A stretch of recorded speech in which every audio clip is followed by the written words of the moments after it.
Hello everyone, welcome to EIA science park YouTube channel. இன்றைக்கு நாங்கள் நடைபெற்று முடிந்த 2025ஆம் ஆண்டு பயாலஜி எம்சிக்யூ பேப்பரில் 11 தொடக்கம் 20 வரையான வினாக்களுக்கான விளக்கத்தை தான் பார்க்க போகிறோம். வாங்க வீடியோக்குள்ளே போ.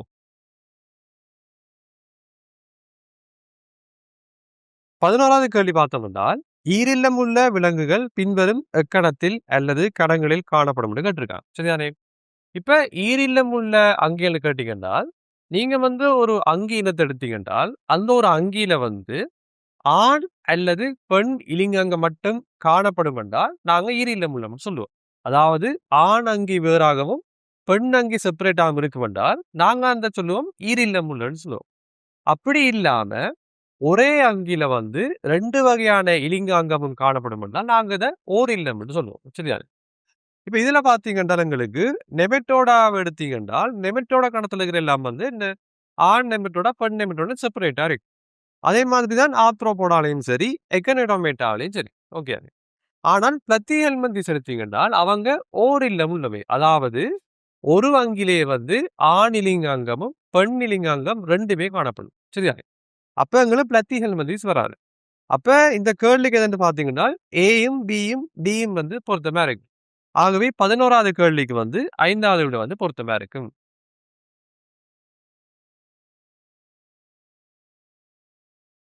12வது கேள்வி பார்த்தோம் என்றால், பல வகையான வைரங்களும் அவற்றின் இயல்புகளும் கீழே தரப்பட்டுள்ளன. சரிதானே?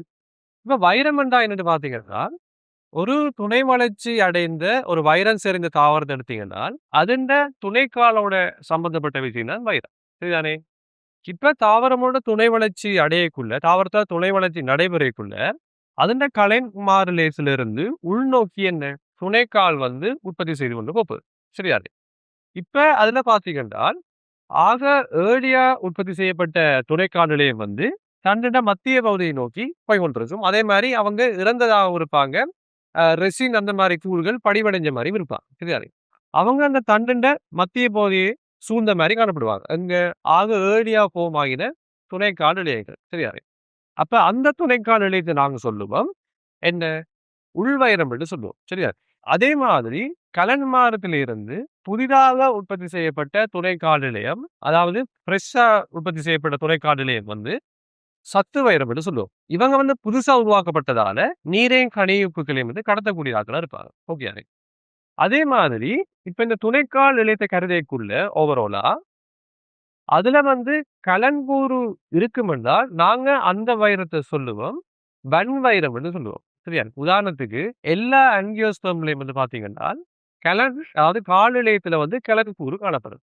அதே மாதிரி இந்த துணைக்கால் நிலையத்துல கலன்பூரு இல்லை என்றால் நாங்க அதை சொல்லுவோம் மென் வைரம் என்று சொல்லுவோம். உதாரணத்துக்கு ஜிம்னோஸ்பெர்ம்ல பெரும்பாலான தாவரத்தை எடுத்தீங்கன்னா அங்க துணைக்கால் நிலையத்துல எங்களுக்கு கலன்பூரு இருக்காது.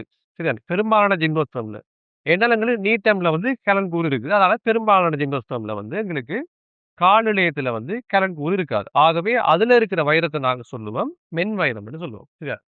இப்ப கேள்வியை பார்த்தோம் என்றால் எல்லா வைரத்தின் வகை இயல்பு சேர்மானங்களை கொண்ட சரியான விடையை தெரிவு செய்ய சொல்லியிருக்காங்க. சரியா? ஓகே.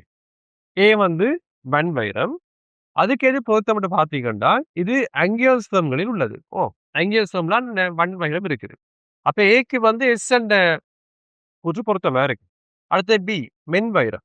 அதுக்கு பொருத்தமானது என்று பார்த்தீங்கன்னா கால் கலன்கள் காணப்படுவதில்லை. ஓகே. இப்ப வன்வைரம் மென்வைரம் கருதிக்குள்ள நாங்க அதுல இருக்கிற காலன்பூர் இருக்கா இல்லைன்னு மட்டும் பத்தி கேட்டோம்னா போதும். சரியா? அப்ப பிக்கு ஆர் என்ற கூற்று பொருத்தமா இருக்கு. அடுத்தது சி உள்வைரம். உள்வைரம் எது? இந்த மத்திய பகுதியை நோக்கி காணப்படுற இந்த உள்வைரம். சரியா? இதை பார்த்தோம்னா அதுக்கு எது பொருத்தமா இருக்குன்னு பாத்தீங்கன்னா பி கூற்று பங்கசுக்கள் பாதுகாக்கும். இது அந்த தண்டனை மத்திய பகுதியை பங்கசுகளையோ சரி அல்லது வைரத்தை ஊடுருவற பூச்சிகளையோ இருந்து சரி இந்த உள்வைரம் தன்னோட மத்திய பகுதியை பாதுகாக்க போகுது. அப்ப சிக்கு பி என்ற கூற்று பொருத்தமா இருக்கு. ஆகவே சேர்மானங்கள் ஓர்டர் படி பாத்தீங்கன்னா எங்களுக்கு 12வதுக்கு 3வது விட பொருத்தமா இருக்கும்.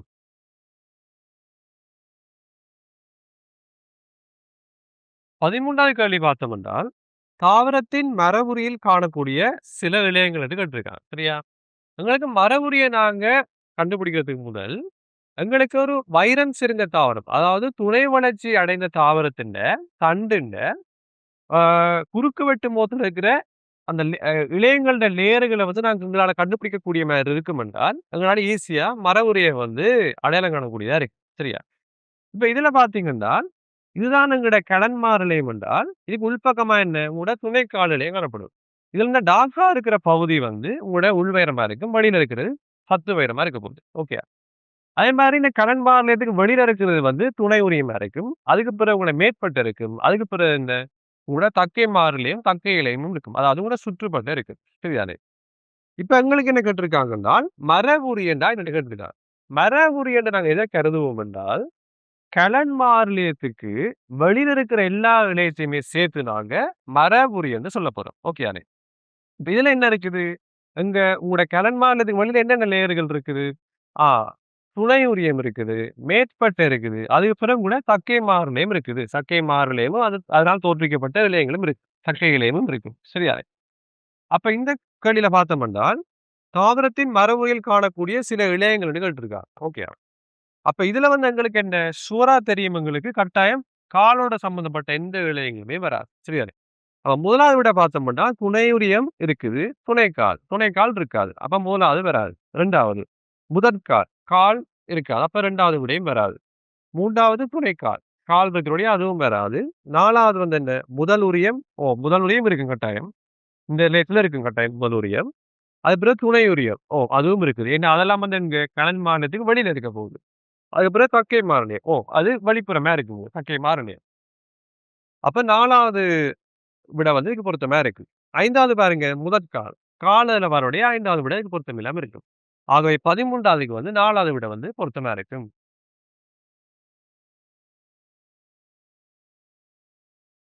14வது கேள்வி பார்த்தோம் என்றால், பெரும்பாலான தாவரங்களில் வெள்ளம் இலை நடுவிலே களங்களிலிருந்து உரியத்திற்கு கொண்டு செல்லப்படுவதற்கு கேட்டிருக்காங்க. சரியா? இதுல தரப்பட்ட விடையில் பார்த்தீங்கன்றால், அந்த கடத்தல் முறை என்னன்னு சொல்லி கேட்டிருக்காங்க. எப்படி இலைநடுவிலே கணங்கள்ல இருந்து உரியத்துக்கு வரது வெள்ளம் என்ன கடத்தல் முறை மூலம் அசைது என்று சொல்லி கேட்டிருக்காங்க. சரியானே? இந்த கேள்வி பார்த்தீங்கன்றால், எங்களுக்கு உரிய கொண்டு செல்லலோட அடிப்படையான கேள்வி ஆகும். உரிய கொண்டு செல்லல்ல 1வது ஸ்டெப் என்ன நடக்கும் என்றால், எங்கட மூலம் என்றால் தாவர இலையிலிருந்து இலை நடுவிலே களங்கள்ல அதாவது தாவர இலை எடுத்தோம் என்றால் எங்க இலை நடுவிலே களம் தான் பிரதானமானது. அதுல இருந்து உரிய இழையத்துக்கு வந்து வெள்ளம் வந்து சென்றடைறதா நாங்க சொல்லுவோம். அது என்ன உரிய சுமை ஏற்றம் என்று சொல்லுவோம். சரியா?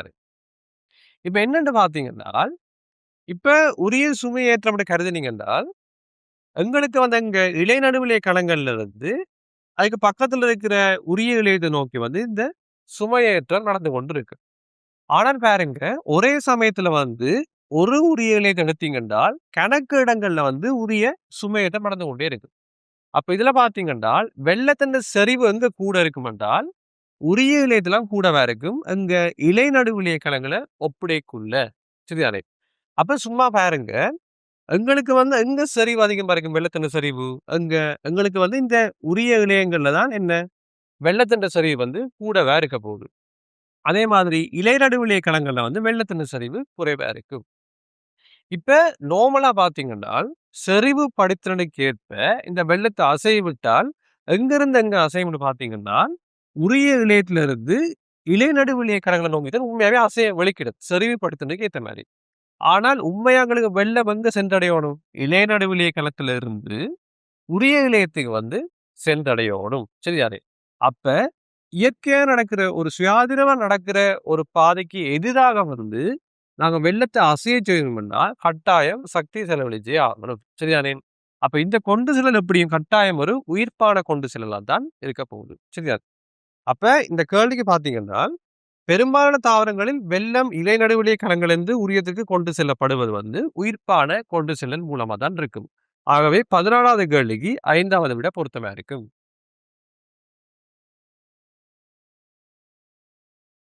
15வது கேள்வி பார்த்தோம் என்றால், பின்வரும் தாவரங்களில் எது ஓரட்டில் உண்ணலை காட்டும்னு கேட்டிருக்காங்க. சரிதானே? இதுல விடையில பார்த்தீங்கன்னா, எல்லாமே வந்து என்ன தாவரங்கள பத்தின தான் இருக்குது. அப்படி என்றால், இது தாவர போசணையில இருக்கிற அந்த ஒன்றிய வாழ்வோட சம்பந்தப்பட்ட கேள்வி தான் இது. சரியா? அதுக்குள்ள ஓரட்டில் உண்ணல் ஒன்றிய வாழ்வு தொடர்பை காட்டுற தாவர சோடி எதுன்னு கேட்டிருக்காங்க. சரியா? ஓரட்டில் உண்ணல் எடுத்தீங்கன்னா, இப்ப 2 தாவர இனங்களுக்கு இடையிலான ஒரு நெருங்கிய தொடர்புல, அதுல ஒரு தாவரத்துக்கு வந்து அதால ஒரு நன்மையும், அதே மாதிரி மற்ற தாவரத்துக்கு வந்து எந்த நன்மையோ, தீமையோ இல்லாத விதத்து, அந்த தாவரங்களுக்கு இடையிலான ஒன்றிய வாழ தொடர்ப நாங்க சொல்லுவோம். ஓரட்டின் உள்ளனன்னு சொல்லுவோம். சரிதானே? அந்த மாரி அடிப்படையில பார்த்தீங்கன்னா, எங்களோட ரிசோர்ஸ் புக்ல வந்து ஒரு எக்ஸாம்பிள் குடுத்திருக்கிறோம். எதென்றால், ஓர்க்கிட்டும் அதன்ட மேலொட்டி தாவரம் வேற. சரிதானே? அதாவது மேலொட்டி ஓர்க்கிட்ன்னு சொல்லுவோம். இப்ப இந்த ஓர்க்கிட் தாவரம் வந்து அதோட மேலோட்டி தாவரத்தோட வந்து இணைஞ்ச மாரி இருக்குது. சும்மா உதாரணத்துக்கு எடுப்போமே, இப்ப ஓர்க்கிட் தாவரம் வந்து ஒரு தென்னை மரத்தின்ட தண்டுல வந்து இணைஞ்ச மாரி வளருதுன்னு வச்சுக்கொள்ளும். சரியா? இப்ப இந்த ஓர்க்கிட் தாவரத்துக்கு என்ன? அது வளர்றதுக்கான வாழிடம் கிடைக்குது. அப்ப இதுல ஒரு தாவரத்துக்கு நன்மை கிடைக்குது. ஆனால் அந்த தென்னை மரத்துக்கு வந்து எந்த பலனும் இல்ல. இந்த ஓர்க்கிட் வந்து தண்டுல ஒட்டி இருக்கிறதால. எந்த நன்மையோ அல்லது தீமையோ இல்ல. அப்ப இந்த மாரி சந்தர்ப்பத்துல இந்த 2 தாவர இனங்களுக்கு இடையிலான ஒன்றிய தொடர்பு நாங்க சொல்லுவோம். ஓரட்டின் உடன்னு சொல்லுவோம். சரியா? அப்ப அந்த வகையில பார்த்தீங்கன்னா, எங்களுக்கு வந்து இந்த 3வதோட மேலொட்டி ஓர்க்கிட் வந்து இந்த 15வது கேள்விக்கு வந்து பொருத்தமா இருக்கும்.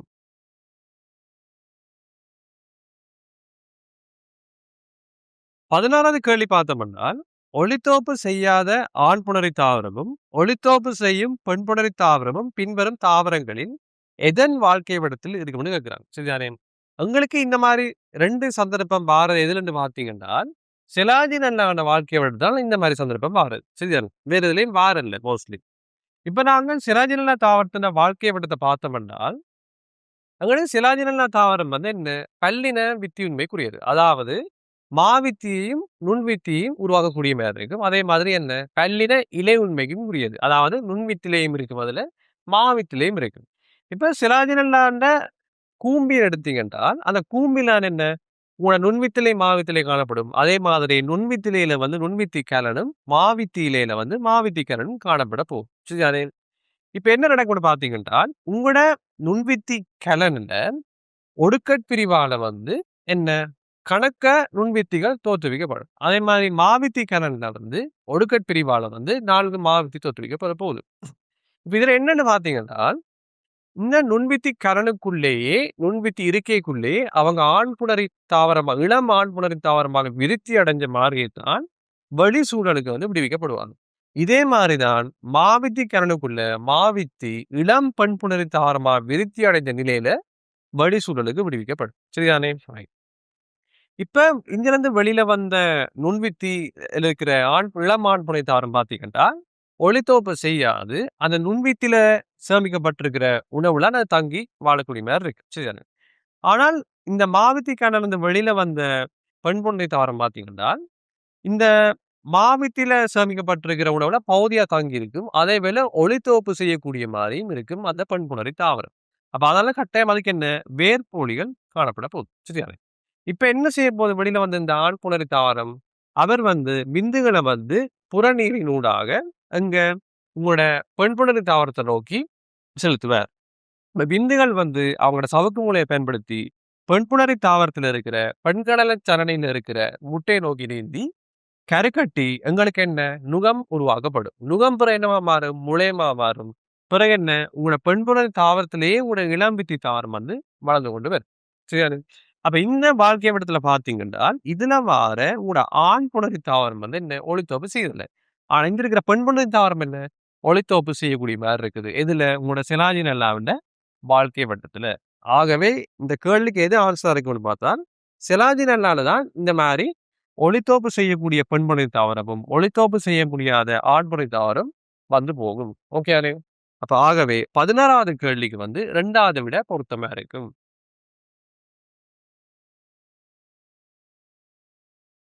14வது கேள்வி பார்த்தீங்கன்னா, நாற்றுகளின் மும்மை தூண்டல் பிறை ஊக்குவிப்பனவும், பழங்களின் வளர்ச்சியை தூண்டுவனவுமான தாவர ஹோமோன்கள் முறைன்னு இருக்காங்க. சரியா? நாற்றுகளின் மும்மை தூண்டல் பிறை ஊக்குவிக்கிறது. அதாவது நாங்க சிம்பிளா பார்த்தோம் என்றால், இப்ப வித்தொண்ட நாங்க மண்ணுக்குள்ள நாட்டி அது முளைக்கும்போது, ஃபர்ஸ்ட்டா வந்து என்ன? வித்துரைய பிளந்து கொண்டு முளைதண்டு வரதுனால வித்து முளைக்கிறன்னு சொல்லுவோம். ஆனாலும் இந்த முளைதண்டு வந்து மண்ண பிளந்து கொண்டு வெற்றிகரமா என்ன? தரைக்கு மேலால வளரணும். சரிதானே? அப்ப இதற்காக என்ன நடக்கும் என்றால், வித்துகள் முளைக்கும்போது எதிலின் வாயு உற்பத்தி செய்யும்.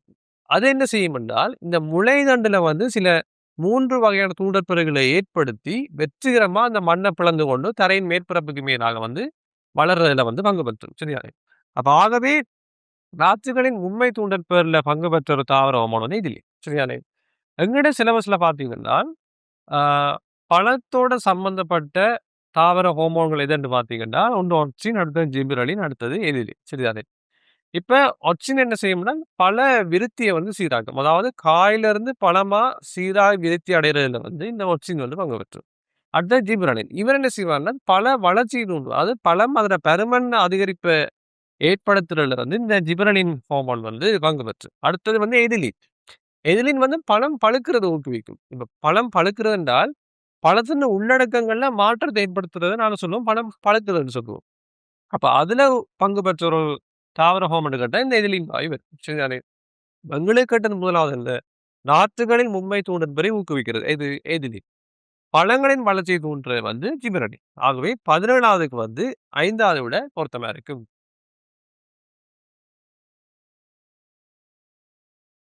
18வது கேள்வி பார்த்தோம் என்றால், மனிதனின் உமிழ்நீர் தொடர்பான பின்வரும் கூற்றுக்களும் சரியானது அல்லது சரியானவை எது அல்லது எவைன்னு கேட்டிருக்காங்க. சரியா? இதுல ஏ கூற்றுல பார்த்தீங்கன்னா, உமிழ்நீரால மேற்கொள்ளப்படுற செயல்பாட்டு செயல்முறையை பத்தி இதுல போட்டிருக்காங்க. பி கூற்றுல பார்த்தீங்கன்னா, அதுல என்ன உமிழ்நீர் வந்து எப்படி பற்சிதைவை தடுக்குதுன்ற பத்தியும், சி கூற்று வந்து எப்படி உமிழ்நீர் வந்து வாயை சுத்தமாக்குதுன்ற பத்தியும் போட்டிருக்கு. சரியா? இப்ப நாங்க அந்த கூற்றுகள் சரியா பிள்ளைன்னு பார்த்தோம்னா சரி. ஓகே.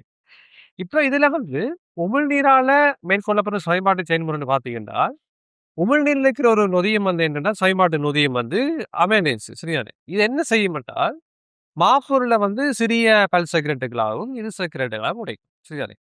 அப்ப அடுத்த பார்த்தோம்னா நாங்க பற்சிதைவு எப்படி தடுக்கிறது? இப்ப நீங்க உள்ளெடுக்கப்படுற உணவுல வந்து அமிலத்தன்மை கூட வந்துச்சுன்னால், இந்த அமிலத்தன்மை வந்து பற்கள கொண்டு போய் சிதைக்கும். சரியா? அப்ப இதுக்கு என்ன செய்யும் என்றாலும் கூட உமிழ்நீர் வந்து, உமிழ்நீர்ல காணப்படுற தாங்கல் கரைசல் வந்து, இந்த அமிலத்தன்மைய வந்து சில நேரம் நடுநிலையாக்கும். சரிதானே? நடுநிலையாக்கி தான் பற்கள் வந்து சிதைவடைதலிருந்து தடுக்குது. சரிதானே? அடுத்தது பார்த்தீங்கன்னா, வாய வந்து எப்படி சுத்தமாக்கணும். உமிழ்நீர்ல காணப்படுற ஒரு கூறு தான் சீதம். சரிதானே? இப்ப இந்த சீதத்துல நான் பார்த்தீங்கன்னா, உப்புக்கள், களங்கள், அப்புறம் அந்த வழுக்குன்ற பாதமான மியூசின்கள் காணப்படுது. அப்ப இதுகள்லாம் காணப்படுறதால வந்து இது என்ன செய்யும்னா, உணவ வந்து உராய்வு நீக்கும். சரிதானே? இப்படி உணவ உராய்வு நீக்கினால் வந்து இந்த உங்களோட வாய்ப்புலி மேலணில ஏற்படுற சிராய்ப்புகளையும் தடுக்கும். அதே மாதிரி வந்து உணவ வந்து என்ன உணவு உள்ளெடுத்த பிறகு வாய் வந்து சுத்தமா கொள்றதுக்கு வந்து இந்த சீதம் வந்து ஹெல்ப்ஃபுல்லா இருக்கு. சரியாரு.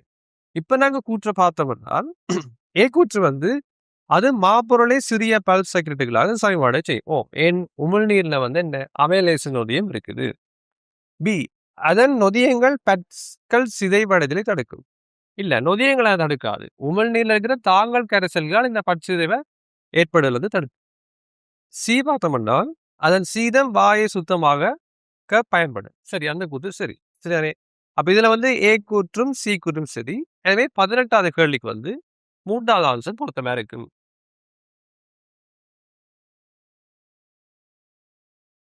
19வது கேள்வியை பார்த்தோம் என்றால், புற்றுநோய் காரணமாக ஒருவரின் சதை அகற்றப்பட்டால், பின்வருவனவற்றில் எதன் சமிபாடு மிகவும் பாதிக்கப்படும் இருக்காங்க. இந்த கேள்வி பேசிக்கா என்னென்றால், உங்களுக்கு வந்து அந்த விடையல் 5 விடையிலேயும் வந்து 5 வகையான சேதன கூறுகள்ல வகையில இருந்திருக்காங்க. சரிதானே? இப்ப இதுல எந்த சேதன கூறுண்ட சமிபாட்டுக்கு கட்டாயம் வந்து சதையால சுரக்கப்படுற நொதியம் தேவை என்று அந்த கேள்வி கேட்கிறாங்க. சரிதானே? இப்ப அதன்படி அடிப்படையில பார்த்தீங்கன்னா, இதுல 1வது விட வந்து நியூக்ளிக் அமிலம். இப்ப நியூக்ளிக் அமிலத்தின சைவாட பார்த்தீங்கன்னா, எங்களுக்கு நியூக்ளிக் அமிலம் வந்து ஃபர்ஸ்ட்டா அதன் ஒரு பாத்தான நியூக்ளியோரைட்டா வந்து உடைக்கப்படணும். அப்ப அதுக்கு கட்டாயம் சதைக்குரிய நியூக்ளியஸ் தேவை. சரிதானே? அது பிரகாரம் என்ன? இந்த நியூக்ளியோரைட்டுகள் வந்து உங்களோட சிறுகுடனால சுரக்கப்படுற நியூக்ளியோசிடேஸ், நியூக்ளியோட்டிடேஸ், பாஸ்பேட்டேஸ் மூலம், நைட்ரஜன் மூலம், பென்டோஸ் மூலம் பாஸ்பேட்டுகளா வந்து உடைக்கப்படும். சரிதானே? அப்ப நியூக்ளிக் அமிலம் நியூக்ளியோரைட்டா வந்து ஃபர்ஸ்ட்டா உடைக்கப்படணும் என்றால், கட்டாயம் எங்களுக்கு சதையால சுரக்கப்படுற நியூக்ளியஸ் வந்து தேவை. சரிதானே? அப்ப இந்த நபருக்கு வந்து புற்றுநோய் காரணமா வந்து சதை அகற்றப்பட்டால், சதைக்குரிய நியூக்ளியஸ் வந்து சுரக்கப்படாது. சரியா? அப்ப அவருக்கு என்ன? உங்களோட நியூக்ளிக் அமிலத்தின் சமிபாடு வந்து நடக்கிறது கஷ்டமா இருக்கும். சரிதானே? அப்ப அது ஒன்று விளங்குது. அப்ப இது முதலாவதையே வச்சுக்கொள்வோம். அடுத்தது நியூக்ளியோரைட்டு. இப்ப நியூக்ளியோரைட்டுன்ற செயல்பாடு பார்த்தீங்கன்னா என்ன? நியூக்ளியோசிடேஸ், நியூக்ளியோட்டிடேஸ், அப்புறம் என்ன பாஸ்பேட்டிக். இதெல்லாம் என்ன? சிறுகுடல்ல இருந்து வரும். அப்ப அதால பிரச்சனை இருக்காது. இது இந்த செயல்பாடு. அடுத்தது இருசக்கரைட்டுகள். இருசக்கரைட்டுகள் என்ன? டைசக்கரைடேஸ். இது வந்து சிறுகுடலால சுரக்கப்படுற ஒரு நொதியம். இதை வந்து என்ன? இருசக்கரைட்டை வந்து ஒரு சக்கரைட்டை உடைக்கும். அப்ப இருசக்கரைட்ட செயல்பாடும் வந்து சதை இல்லாம போனால் பாதிப்பு ஏற்படாது. அடுத்தது சிறிய பெப்டைட்ஸ். சிறிய பெப்டைட்ஸுக்கு அதேதான். டைபெப்டிடேஸ், கார்பாக்சிபெப்டிடேஸ், அமினோ பெப்டிடேஸ் இதெல்லாம் பார்த்தா என்ன? சிறுகுடல் மேலணியால சுரக்கப்படும் நொதியங்கள். அப்ப ஆகவே எங்களுக்கு சதை இல்லாம போனால் சிறிய பெப்டைடுகள் செயல்பாடுலையும் பாதிப்பு ஏற்பட போறதில்ல. அடுத்து மூக்ளிசரைட் கொழுப்புகள் மூல. அப்ப கொழுப்புகள பார்த்தீங்கன்னாலும், அதன் செயல்பாட்டுக்கு என்ன? கொழுப்புகள கிளிசரால் கொழுப்பு ஒரு கிளிசரைட்ட உடைக்கணும் என்றால், சதைக்குரிய லிப்பேஸ் தேவையான மாரி சொல்றாங்க.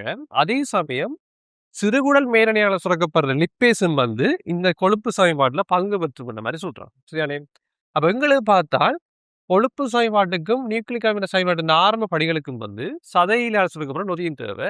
அதுலயும் கட்டாயம் சதையால சுரக்கப்படுற நொதியின் தான் தேவைன்னு பார்த்தீங்கன்னா, அது நியூக்ளிக் அமிலத்துக்கா இருக்கும். ஏனென்றால் இங்க பார்த்தீங்கன்னா சிறுகுடலால சுரக்கப்படுற லிப்பேஸும் அந்த வேலையை செய்ய போகுது. சரியானே?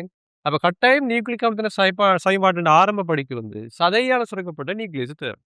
ஆகவே பார்த்தீங்கன்னா 19க்கு முதலாவது விட நியூக்ளிக் அமிலத்துக்கு தான் கட்டாயம் சதையால சுரக்கப்படுற நொதியின் தேவை. ஆகவே புற்றுநோயால் அந்த சதை அகற்றப்பட்டால் கட்டாயம் நியூக்ளிக் அமிலங்களோட செயல்பாடு பாதிக்கப்படும்.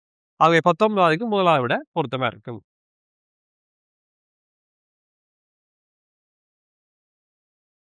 20வது கேள்வி பார்த்தோம் என்றால், மனித இதயம் தொடர்பான சரியான கூற்றை தெரிவு செய்யணும்னு சொல்லியிருக்காங்க. சரியா? முதலாவது கூற்றை பார்ப்போம்.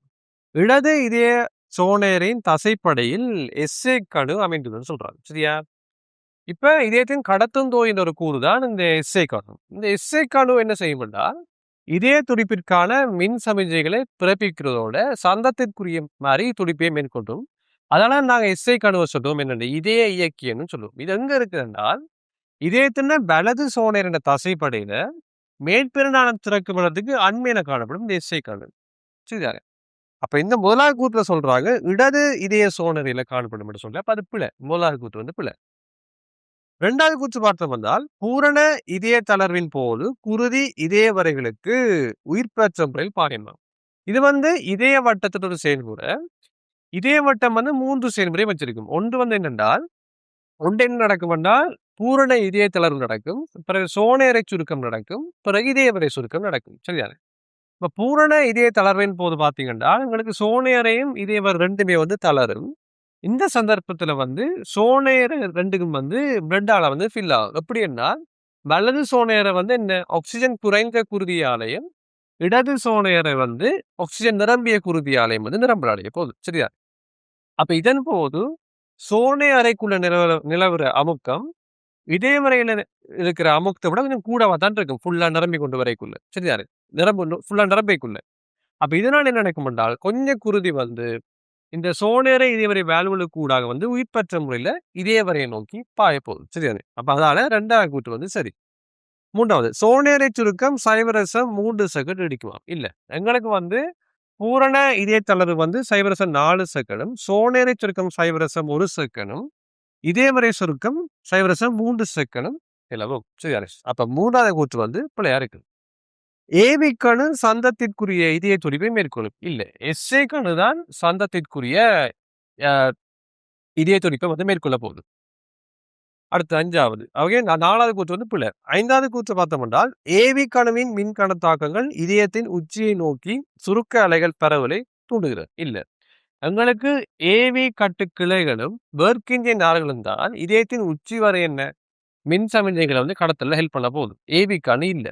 அப்ப ஆகவே 20வது கேள்விக்கு 2வது கூற்று சரியா இருக்கும். இதுவரைக்கும் நாங்க 11 தொடக்கம் 20 வரையான வினாக்களுக்கான விளக்கத்தை பார்த்திருக்கோம். இனி தொடர்ந்து வார வீடியோக்களை பார்க்கறதுக்கு EIA சயின்ஸ் பார்க் யூடியூப் சேனலை சப்ஸ்கிரைப் பண்ணுங்க, லைக் பண்ணுங்க, உங்களோட ஃப்ரெண்ட்ஸுக்கும் ஷேர் பண்ணுங்க.